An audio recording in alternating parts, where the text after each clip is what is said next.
Are you one of those millennials that believes that you should rent for the rest of your life? Do you believe that I don't want to pay for any maintenance? I can just call this guy, he'll come up and fix it for me, and that's the life that you should live? See, I think the exact opposite. I believe that you should own where you live.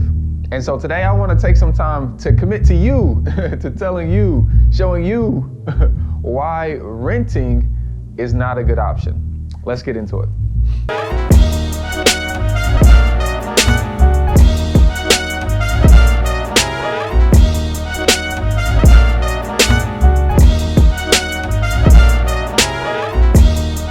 What's up, guys? It's your boy, Sawan Belcher. This is me taking action on Instagram. Matter of fact, go ahead and follow us over there. We're doing some great things. We're about to hit 100,000 followers on Instagram. There, I actually show you the day-to-day operations when I'm negotiating with sellers, when I'm at an apartment complex, or when I'm doing a flip. Here we do more of the instruction so you guys can take action on the information that we're giving you. Okay, today I wanted to go over, the downsides of renting, a property, whether that's an apartment or whether that's a house. In my opinion, there is a downside to renting. Okay, now you add this up. Okay, you add this up by the end of the video. If you get to the end of the video and you still think renting is for you, put it in the comments below of why you believe renting is still for you. I'm gonna share some of the downsides of renting. Okay, number one is there's no way for you to get your money back. No way. Okay, that's something that's overlooked, because when when you move out of your parents' house and you go into college and then you say, oh man, I'm gonna get my first apartment, you just see it as a bill. And it's just like something that you pay every single month and you know what's gonna come up. One thing that I've learned after owning, multiple houses is that these houses are like bank accounts for me. It's not just a bill that goes away. Anytime I invest in a house, I buy the house, if I'm spending money on fixing it up, if I'm doing updates to it, whatever, if I'm furnishing it, the house is not a bill, it's more of a bank account. And every time I put money into this bank account, it starts growing on its own. And if I ever want to withdraw from this bank account, I have multiple options to recover my money. I can sell it, I can refinance it, get a line of credit, several different things. I can rent it out and not have to pay my own mortgage legally, okay? Now, I want you to do some math. Do some math with me real quick. How much is the average mortgage?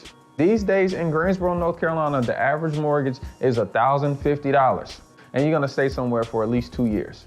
Okay, $1,050 times 24 months. So if you do that math, you'll find that essentially you've paid, $30,000. Okay, I didn't just add it up in my calculator, so I know there's going to be haters in the comments to say it's not 30,000, but let's just say it's 30,000.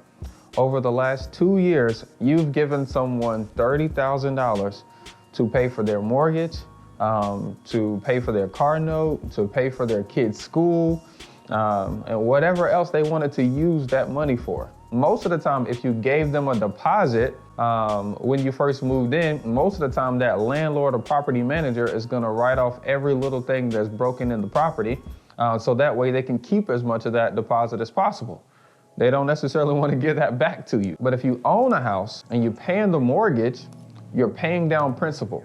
Right? You're investing in the property, you're fixing it up. If you wanted to, you'll be able to get that money back. So that's the first downfall. The second downfall to renting is that you have no control. What I mean is every year I look at my portfolio, my rental portfolio, and I say, am I getting enough rent that covers my mortgage, that covers the maintenance on it, and that covers the, the upkeep, or even am I keeping up with market rent? So almost every year on almost all of my properties, I go up on the rent some amount every year. Sometimes it might be $20, sometimes it might be $150. This year when I bought the 8 unit, every person that stayed, the rent doubled, okay? Now, that's the benefit of being the owner, but that's also the downfall of being a renter. You don't have any control over the rents. If I am the owner, Okay, and I deem that the market says that this is how much the rent is. That's how much I can request. And if you're on a 1-year lease, your rent payment is just good. Your rent payment is just good for that 1 year. If you're on month to month, your rent amount is just good for that 1 month. You don't have any control. Now, let's just say you do have a cool landlord. He's cool with the low rent. He's cool with you having a trampoline. You know what I mean? Your landlord is cool with you having your work trailer in the parking lot, okay? That landlord, if he chooses that the rent is not worth keeping the property, it's better for him to sell the property so he can get his money out of it, and it goes to a new owner like myself, and that new owner decides that he doesn't want to rent to you anymore, he could send you a 30-day notice to vacate. And now your world has changed, because now instead of thinking, this is my home, this is my bill that I have to pay, and great, I'm paying it. Now it's like, well, now I have to find a new place to stay. Otherwise, I'm not gonna have a place to stay. I don't have to be on the street. Or I'm gonna have to stay in a hotel or move back in with family. If you now go from having a home to being homeless, that literally can change your whole direction of life. I mean, that could be a whole big distraction from you getting to your goals that you just planned out. Now, lastly, you don't get to participate in the appreciation with the owner. Big problem, okay? You don't get to participate in any of the profits or any other gains, any other appreciation that the owner gets. Let me share with you what I mean. So I purchased Ray Street, 205 Ray Street for $25,000 right during the that's a low number, you know, that was a really good deal because it was during the three week real estate crash during COVID. So I lucked up because I had my marketing out there, and I got this 2-bedroom, 1-bath house that was rented out for $550 at the time, and I picked it up for $25,000. Now, the cool thing is, once I purchased the property, it was already rented out for $550. The only thing I did was increase the rent to $675. I believe I did put some countertops on it, and I did replace the front and back door. But other than that, and I did the crawl space door. But other than that, I didn't do anything else to it. So I think I spent $5,000 on doing those small things, okay? Maybe less. I rented that house out for 2 years.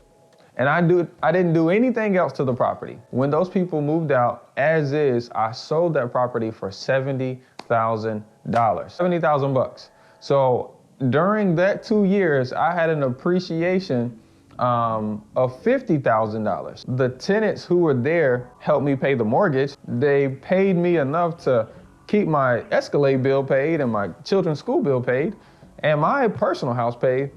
But when I got ready to sell the property, they moved out. I walked away after all the expenses, after paying my private money guy, my realtor, and all those things. I walked away with a $45,000 check. As an owner, being able to buy something one time and then 2 years later being able to make a profit off of it by just owning it, in my opinion, having the control and knowing exactly how much I'm gonna pay for one particular house for the next 30 years, being able to recoup my money that I put into an investment, that's a benefit. So if I haven't changed your mind yet from renting, I wanna invite you over to my page, okay? ourhousefeelslikeHome.com. This is our website where we actually help people who, for whatever reason, don't believe that they can buy a house. We'll actually rent to own your house. Go to Our House Feels Like Home. If we have a property that comes up that you can rent to own, so you can start benefiting in the appreciation, start having more control over your monthly payment, and then also so you can start recapturing the investment that you're putting in your properties. I wanna help you guys buy your next house. Have a blessed day. Peace, y'all.